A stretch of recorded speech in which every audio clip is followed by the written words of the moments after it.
चेन्नई दौरे पर सीएम धामी आज निवेश के लिए रोड शो में होंगे शामिल। निवेशकों के साथ करेंगे मुलाकात। इन्वेस्टर समिट के लिए देंगे न्योता।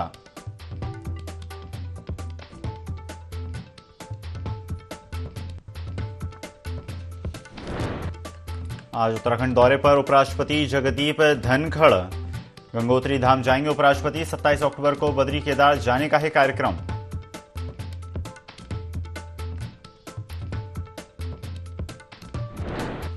हल्द्वानी के जमरानी बांध को केंद्र सरकार से मिली वित्तीय मंजूरी। बांध बनने से पेयजल और सिंचाई का संकट होगा दूर। सीएम धामी ने पेयजल योजना के लिए पीएम मोदी को दिया धन्यवाद।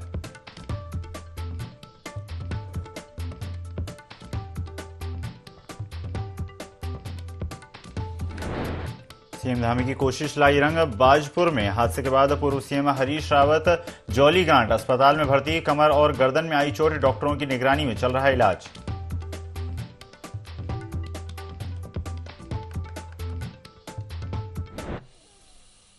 नमस्कार, स्वागत है आपका। IND 24 देख रहे हैं आप। मैं हूं आपके साथ ईसा अहमद। बुलेटिन की शुरुआत करते हैं देहरादून से आ रही बड़ी खबर के साथ, जहां पर मुख्यमंत्री पुष्कर सिंह धामी पहुंचे हैं चेन्नई। आपको बता दें, आज निवेश के लिए रोड शो के माध्यम से निवेशकों को आमंत्रित करेंगे। निवेशकों के साथ खुद मुलाकात करेंगे मुख्यमंत्री पुष्कर सिंह धामी। इन्वेस्टर समिट के लिए न्योता देंगे। आपको बता दें, कैबिनेट मंत्री सतपाल महाराज भी रोड शो में रहेंगे मौजूद।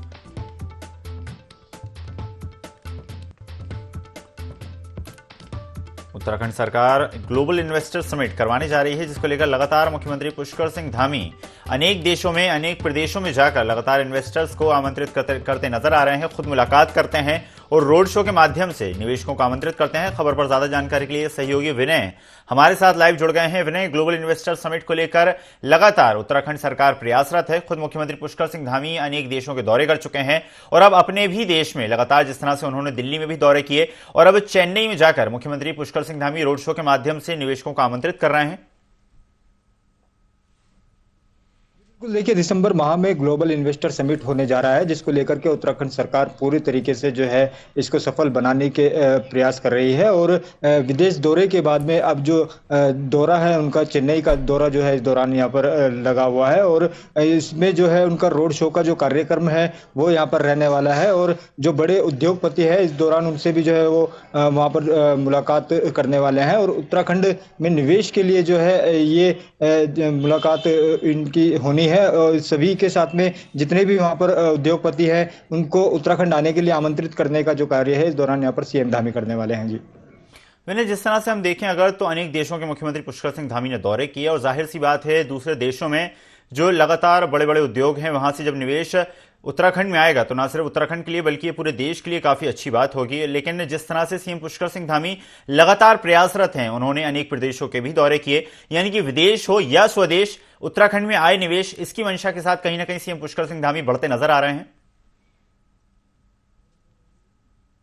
बिल्कुल, देखिए जिस तरीके से ग्लोबल इन्वेस्टर समिट यहाँ पर होने जा रहा है, ऐसे में जो उत्तराखंड की अगर बात की जाए तो उत्तराखंड के जो युवा हैं उनको रोजगार के जो अवसर है इस दौरान यहाँ पर मिलना तय है। क्योंकि खुद प्रदेश के जो मुख्यमंत्री हैं पुष्कर सिंह धामी वो इस दौरान जो है यहाँ पर दौरे पर जा रहे हैं। और इनके साथ यहाँ पर कैबिनेट के जो मंत्री हैं सतपाल महाराज, इस दौरान वो भी अब मौजूद रहेंगे। और जितने भी उनके अब दौरे होंगे यहाँ पर अलग अलग विभिन्न जगहों पर जो दौरे होने हैं उसमें जितने भी कैबिनेट मंत्री रहेंगे उन सब की जो है इस दौरान मौजूदगी भी सीएम के साथ में रहने वाली है। और एक बड़ा अवसर जो है इस दौरान यहाँ पर उद्योगपतियों की अगर यहाँ पर बात की जाए, जो उद्योग लगाने की यहाँ पर बात की जाए, जिस तरीके से उद्योग यहाँ पर लगाने हैं उससे रोजगार के जो अवसर है यहाँ पर युवाओं को मिलने वाले हैं। और उत्तराखंड में जिस तरीके से जनहित के मुद्दों को लेकर के जो है उत्तराखंड सरकार काम कर रही है उसको लेकर के जो है एक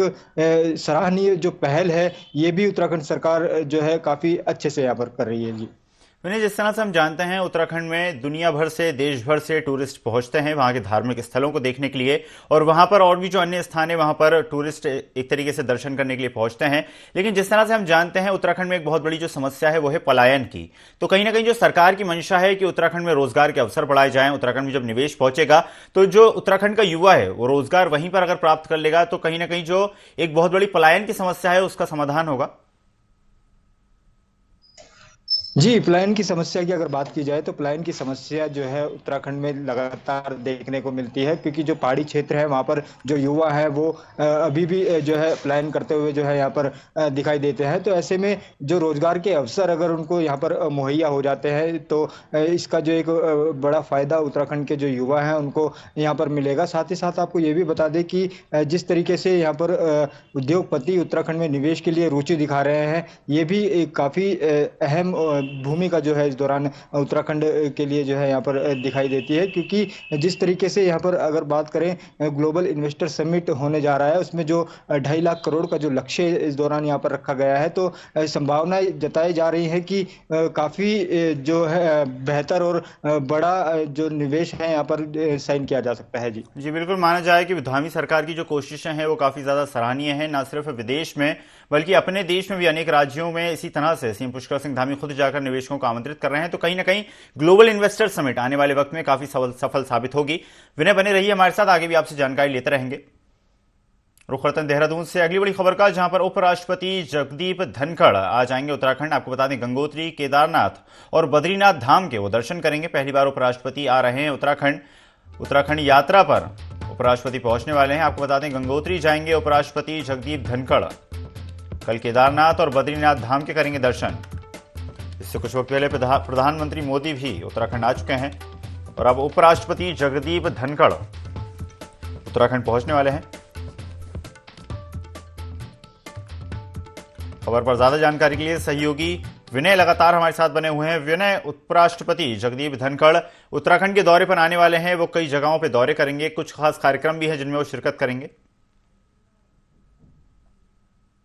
बता दें कि जिस तरह से उत्तराखंड की अगर बात करें तो उत्तराखंड में जो यहाँ पर दौरे इस दौरान वीआईपी जो दौरे लग रहे हैं, बड़े मंत्री भी जो है इस दौरान यहाँ पर पहुंच रहे हैं। वहीं उपराष्ट्रपति की अगर बात करें तो उपराष्ट्रपति का भी जो है 2 दिवसीय दौरा जो है इस दौरान उत्तराखंड में रहने वाला है। इसके चलते गंगोत्री जाने का जो उनका कार्यक्रम है वहाँ पर भी जो है वो दर्शन करेंगे। साथ ही कल की अगर बात करें तो कल जो है केदारनाथ बद्रीनाथ के भी जो है दर्शन करने का जो कार्यक्रम है इस दौरान उनका रखा गया है। और ऐसे में देखा जा सकता है कि जिस तरीके से बड़े जो नेता हैं यहाँ पर, चाहे प्रधानमंत्री की भी अगर बात करें, प्रधानमंत्री नरेंद्र मोदी भी जो है उनका भी दौरा उत्तराखंड का अब रहने वाला है। तो ऐसे में देखा जा सकता है कि काफ़ी अहम जो है इस दौरान इन दौरों को यहाँ पर माना जा रहा है, क्योंकि बड़े जो नेता हैं इस दौरान यहाँ पर उत्तराखंड में पहुँच रहे हैं। जी जी बिल्कुल विनय, धन्यवाद हमारे साथ जुड़ने के लिए और जानकारी साझा करने के लिए।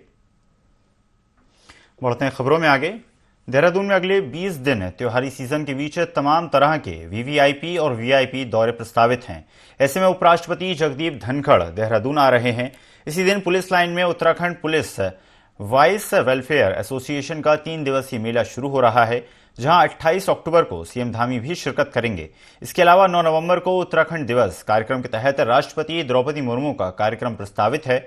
बता दें कि उपराष्ट्रपति उत्तराखंड की 2 दिवसीय यात्रा पर आ रहे हैं। उपराष्ट्रपति पहले देहरादून आएंगे, उसके बाद गंगोत्री जाएंगे और फिर 27 अक्टूबर को केदारनाथ धाम और बद्रीनाथ धाम के दर्शन करेंगे।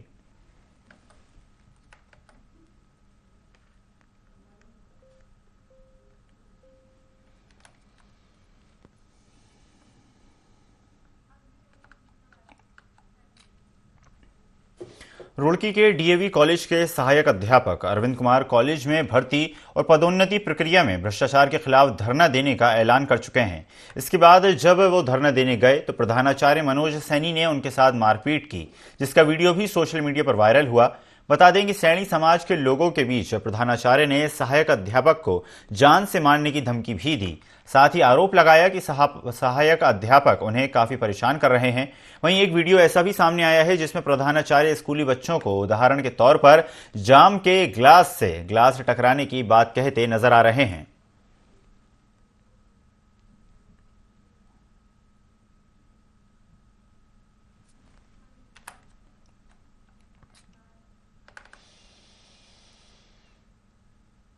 हरिद्वार से कानपुर तक जाने वाली उत्तरी खंड गंग नहर को 20 दिनों के लिए बंद कर दिया गया है। दरअसल यूपी सिंचाई विभाग हर साल दशहरा से दीपावली तक मेंटेनेंस के लिए नहर को बंद करता है। विभाग ने 11 नवंबर की रात तक भीमगोड़ा बैराज से नहर का पानी रोक दिया है। उत्तरी खंड गंग नहर जलविहीन हो जाने से दिल्ली एनसीआर समेत कई जगहों पर पेयजल संकट खड़ा हो सकता है। हालांकि अधिकारियों का कहना है कि पेयजल संकट ना हो उसके लिए पर्याप्त पानी दिया जाएगा। वहीं इस समय पर कृषि में पानी की मांग कम है, इसलिए किसानों को ज्यादा समस्या नहीं होगी। हमारी ये जो ऊपरी गंगा नहर है ये भीमगोड़ा बैराज से आज बंद होगी और 11-12 नवंबर की मध्यरात्रि तक बंद रहेगी। इसमें जो भी हमारे आवश्यक कार्य होते हैं ऊपरी गंगा नहर के, जिसमें काफ़ी जो भी मरम्मत संबंधित कार्य हैं और जो इंटरनल सेक्शन में हमारे वर्क होते हैं जो नहरबंदी में भी संभव हैं, तो वो सारे कराए जाएंगे।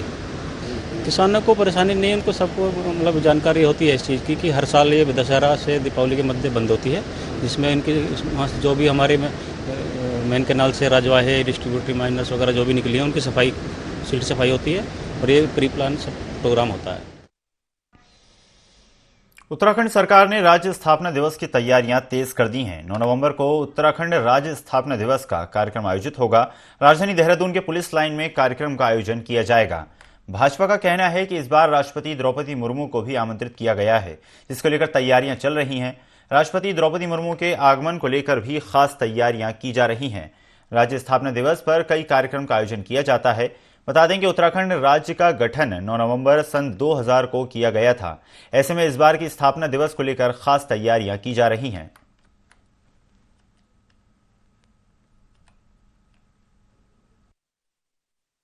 उत्तराखंड राज्य निर्माण दिवस जो है 9 नवंबर को मनाया जाता है, स्थापना दिवस होता है उत्तराखंड का। उस पर बहुत सारे मुख्य अतिथियों को राज्य सरकार बुलाती है। इस बार माननीय राष्ट्रपति जी से निवेदन किया है सरकार ने कि वो आए। निश्चित रूप से राष्ट्रपति जी आएंगे तो उत्तराखंड राज्य के लोगों को बेहतर बल भी मिलेगा और निश्चित रूप से जो विकास है और जिस प्रकार से सरकार ने काम किए हैं उत्तराखंड के विकास के लिए, जिस प्रकार से सरकार निरंतर उत्तराखंड के विकास के लिए काम कर रही है, मैं कह सकता हूं कि राज्य स्थापना दिवस पर तमाम चीज़ें जो हैं और बेहतर हों। और मैं उत्तराखंड राज्य के लोगों को शुभकामनाएं भी देता हूं कि 9 नवंबर का हमारा स्थापना दिवस है। सरकार ने बड़ी प्राथमिकता के आधार पर सभी जिले मुख्यालयों पर कार्यक्रम किए हैं। तमाम जगहों पर विभिन्न सांस्कृतिक कार्यक्रम, विभिन्न कार्यक्रमों का आयोजन किया जाएगा। रुड़की के डीएवी कॉलेज के प्रधानाचार्य मनोज सैनी का सहायक अध्यापक अरविंद कुमार से मारपीट करने का वीडियो सोशल मीडिया पर वायरल हुआ, जिसके बाद से हड़कंप मच गया। बताया गया कि गंग नहर थाने में भी सैनी समाज के लोगों के बीच प्रधानाचार्य ने सहायक अध्यापक को जान से मारने की धमकी दी। बता दें कि कुछ दिनों पहले सहायक अध्यापक अरविंद कुमार ने डीएवी कॉलेज में भर्ती और पदोन्नति प्रक्रिया में भ्रष्टाचार के खिलाफ धरना देने का ऐलान किया था। जब धरना देने के लिए सहायक अध्यापक गए तो प्रधानाचार्य मनोज सैनी ने उनके साथ मारपीट की।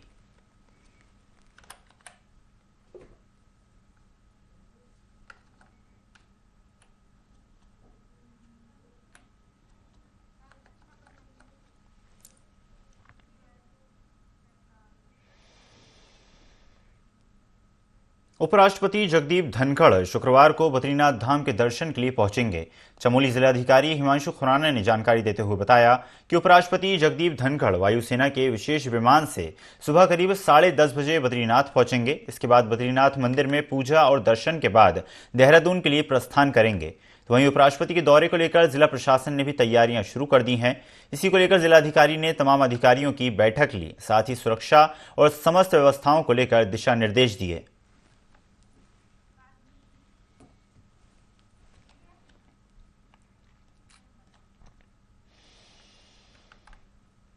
उत्तराखंड राज्य आंदोलनकारियों को फीसदी क्षैतिज आरक्षण को लेकर इंतजार बढ़ता ही जा रहा है। आपको बता दें, प्रवर समिति का कार्यकाल 2 महीने और बढ़ाए जाने के बाद राज्य आंदोलनकारियों में रोष है। उधर प्रबंध समिति का कहना है कि वैधानिक कारणों से आगे दिक्कत ना हो, इस वजह से जल्दबाजी में आरक्षण को लेकर निर्णय नहीं लिया जा रहा है। इस पर पूर्व मुख्यमंत्री हरीश रावत ने सरकार की मंशा पर सवाल उठाए।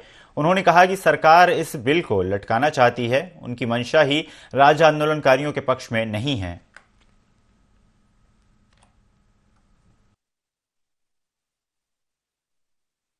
आप जानते हैं कि पहले भी हरीश रावत जी ने इसको पास किया था, लेकिन राज्यपाल के अटक गया था।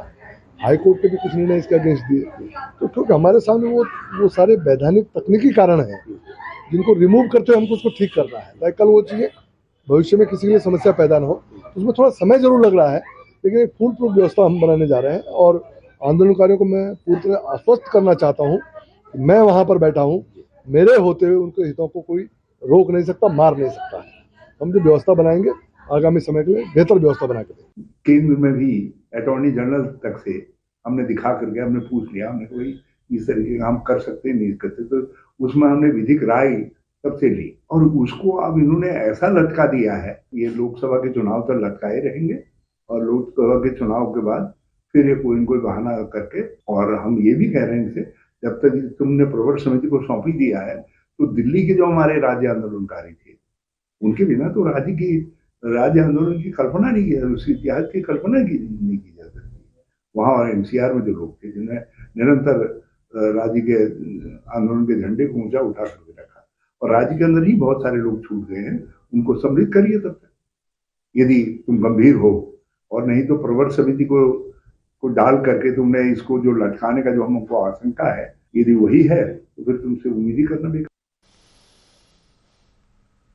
उत्तराखंड राज्य के आंदोलनकारियों को आरक्षण पर विचार के लिए गठित प्रवर समिति का कार्यकाल बढ़ा दिया गया है, जिसके बाद से आंदोलनकारियों में नाराजगी है। आंदोलनकारियों ने प्रवर समिति के अध्यक्ष संसदीय कार्य मंत्री प्रेमचंद्र अग्रवाल पर निशाना साधा है। राज्य आंदोलनकारी प्रदीप कुकरेती ने प्रवर समिति का कार्यकाल बढ़ाने के निर्णय की निंदा की है। उन्होंने समिति का कार्यकाल 2 माह की जगह 2 सप्ताह करने की मांग की और कहा कि अगर ऐसा नहीं किया गया तो मुख्यमंत्री पुष्कर सिंह धामी और संसदीय कार्य मंत्री के समक्ष विरोध किया जाएगा। उन्होंने आरोप लगाया कि सरकार आंदोलनकारियों के साथ छल कर रही है।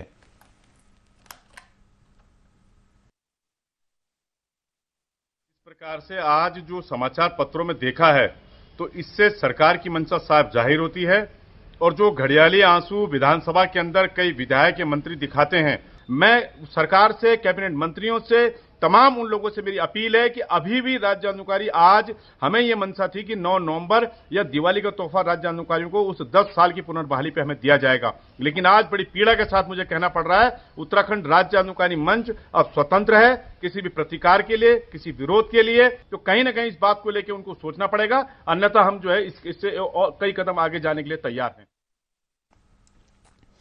उत्तराखंड के पूर्व मुख्यमंत्री हरीश रावत के सड़क एक्सीडेंट के बाद उनका दर्द छलका।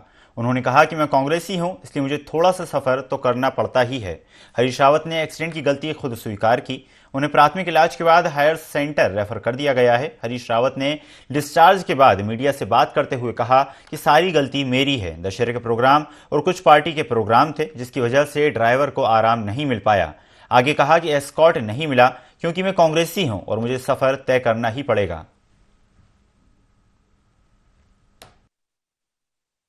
किसी शादी के समारोह से आ रहा था और कुछ जगह गया भी था मिलने के लिए, तो विलम्ब हो गया आने में।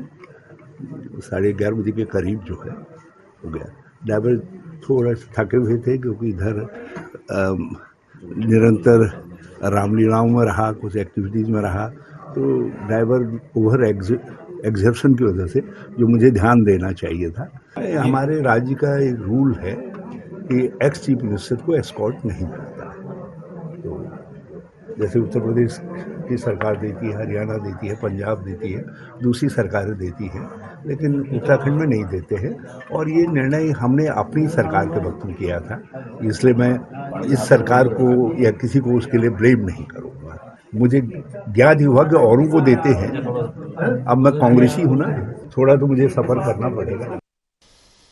अपने गीतों से लोगों को मंत्रमुग्ध कर देने वाले सौरभ मैथानी इन दिनों अपनी नई एल्बम को लेकर काफी चर्चाओं में हैं और उनकी नई एल्बम के गीत को लोग काफी पसंद करते नजर आ रहे हैं। एक कार्यक्रम में पहुंचे सौरभ मैथानी ने बताया कि उनके गीतों को खूब पसंद किया जा रहा है और वे पहाड़ की संस्कृति और सभ्यता के अनुसार ही गीतों को लोगों तक पहुंचाते हैं।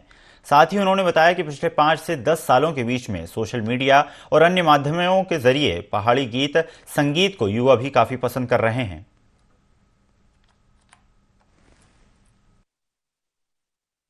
लग रहा है और पिछले 10 सालों से मैं भी इस लोक संस्कृति के क्षेत्र में कार्य कर रहा हूँ जैसे अभी मैं जब बैठा हुआ था तो हमारे पेटवाल जी पूछ रहे थे कि संगीत में आनंद है या संघर्ष ज़्यादा है, तो इस हिसाब से मुझे लगता है कि पिछले 10 वर्षों में, पिछले 5 वर्षों में बहुत उन्नति हमारे लोक संस्कृति के गीतों ने की है, नृत्यों ने की है। जो हमारे एल्बम्स होते थे, जो हमारी वीडियो होती हैं, मैं एज अ आर्टिस्ट के व्यू से कह रहा हूँ और एज अ पब्लिक के व्यू से भी ये कह रहा हूँ कि मैं अनेकों कार्यक्रम में जाता हूँ महीने भर में, तो जितने भी स्कूल के बच्चे होते हैं या जो नई जनरेशन है, जो 15 से 30-35 के जो युवा हैं, वो पहले इन चीज़ों से कम कनेक्ट रहते थे, पर जब से मैं देख रहा हूँ कि तमाम प्रकार के कलाकारों के स्टेज शोज होते हैं या न्यूज़ पोर्टलों के माध्यम से कार्यक्रम होते हैं या वो हमारी यूट्यूब पर एल्बम्स देखते हैं, तो उससे काफ़ी जो युवा पीढ़ी है वो लोक संगीत से भी कनेक्ट हो रही है और ये हमारे उत्तराखंड के लिए बहुत अच्छी बात है। रानी पोखरी से नरेंद्र नगर जाने वाले मार्ग की पहाड़ी पर सिद्धपीठ माता मनीच्छा देवी मंदिर स्थित है। यहाँ माता पिंडी रूप में विराजमान है और सभी भक्तों की मन की इच्छा पूर्ण करती हैं। रानी पोखरी, डांडी, बड़कोट आदि क्षेत्र की कुलदेवी के रूप में माता की पूजा होती है। मंदिर के पास स्थित भैरव गुफा से निकलने वाले जल की भी अनोखी कहानी है, जिसके बारे में मंदिर के पुजारी और भक्त बताते हैं। यहाँ पहाड़ियों से निकलने वाला जल काफी शुद्ध व पवित्र माना जाता है। भक्तगण यहाँ के जल को गंगा जल के रूप में घर ले जाते हैं। वर्षों पुराना ये सिद्धपीठ मंदिर श्रद्धालुओं की आस्था और विश्वास का प्रतीक है, जहाँ सभी की मनोकामना पूरी होती है। सैकड़ों वर्ष पुराना है, जो कि मां मन इच्छा देवी के नाम से जाना जाता है, मन की इच्छा पूर्ण करने वाली। और यहाँ पर माता पिंडी रूप में विराजमान है, जल में विराजमान है, जो कि इस जल को लोग अपने घर में भी ले जाते हैं। गंगा जल के रूप में यहाँ का जल लेते हैं लोग। और यह कुल देवी के रूप में भी पूजी जाती है, जैसे डांडी, बड़कोट, रानी पोखरी, इधर जितने भी गाँव हैं, यह लोग कुल देवी के नाम से भी यहाँ पुकारते हैं। और तो आषाढ़ में यहाँ पर माता का काफ़ी भव्य आयोजन चलता है और नवरात्रों में भी यहाँ पर दोनों चैत्र के भी और आश्विन के भी नवमी को भंडारा होता है। बाकी मंदिर की समिति है, समिति मंदिर को चलाती है। 2024 के लोकसभा चुनाव को लेकर कांग्रेस पार्टी जहां चुनावी मैदान में ताल ठोक रही है, तो वहीं बीजेपी इसकी चुटकी लेती नजर आ रही है। दरअसल भाजपा के राज्यसभा सांसद नरेश बंसल का कहना है कि कांग्रेस पार्टी अलग अलग गुटों में बटी हुई है और कांग्रेस पार्टी के जो घटक दल हैं उसमें आपस में तालमेल नहीं है। ऐसे में कांग्रेस पार्टी किस तरह से चुनाव लड़ेगी ये जग जाहिर है, क्योंकि पिछले 2 लोकसभा चुनाव में कांग्रेस पार्टी को हार का सामना करना पड़ा है और ऐसे में कांग्रेस पार्टी इस बार भी कहीं नजर नहीं आ रही है। सब दावे ठोपेंगे, ये कैलाश चलने वाला नहीं है। इसमें हर एक महत्वाकांक्षी है और आपस में इनका कोई संवाद ठीक से होता नहीं है। अभी आपने 2 दिन पहले देखा अखिलेश जी ने क्या कुछ कहा कांग्रेस और राहुल के बारे में, ममता जी क्या कहती हैं। इस प्रकार इनका सबका आपस में कोई सामंजस्य होना नहीं है। कहने का गठबंधन है लेकिन गांठों वाला गठबंधन। उत्तराखंड में दिसंबर महीने में आयोजित होने वाले ग्लोबल इन्वेस्टर समिट को लेकर तैयारियां की जा रही हैं। प्रदेश के कैबिनेट मंत्री डॉक्टर धन सिंह रावत मुख्यमंत्री पुष्कर सिंह धामी के साथ यूएई के दौरे पर गए थे। उन्होंने कहा कि ये दौरा काफी सफल रहा। वहां पर 15,000 करोड़ रुपए के एमओयू पर हस्ताक्षर किए गए। कैबिनेट मंत्री धन सिंह रावत ने कहा कि इन्वेस्टर समिट को ग्लोबल इन्वेस्टर समिट के तौर पर आयोजित किया जा रहा है और सीएम धामी के टारगेट से ज्यादा एमओयू साइन होंगे। साथ ही कहा कि प्रदेश की लगातार जिस तरह से पर कैपिटा इनकम को बढ़ाने के लिए और स्थानीय लोगों को रोजगार मुहैया कराने के लिए ये एक बड़ा और सार्थक प्रयास साबित होगा और आने वाले दिनों में इसका परिणाम भी सबके सामने होगा। समिट की खूबी यह है कि ये पूरा ग्लोबल हो रहा है। और अभी हम जब दुबई गए थे और शारजाह गए थे, वहाँ पे लगभग 15,000 करोड़ रुपए का एमओयू है। और मैं कह सकता हूँ कि उत्तराखंड की आर्थिकी के लिए और पर कैपिटल आय के लिए जो है इस बार का जो हमारा निवेशक समिट है ये बहुत कारगर सिद्ध होगा। और जो मुख्यमंत्री जी का टारगेट है, इस बार हम काफ़ी लोगों को यहाँ लाना चाह रहे हैं। मुझे लगता है कि वहाँ भी बहुत अच्छे लोगों से मुलाकात हुई है। जो रोड शो हुआ वहाँ दुबई में, उसमें भी सैकड़ों लोग आए थे। मैं कह सकता हूँ कि राज्य के हित के लिए ये जो समिट है ये बहुत कारगर। इस बुलेटिन में फिलहाल इतना ही। खबरों का सिलसिला लगातार जारी है, बने रहिए IND 24 के साथ।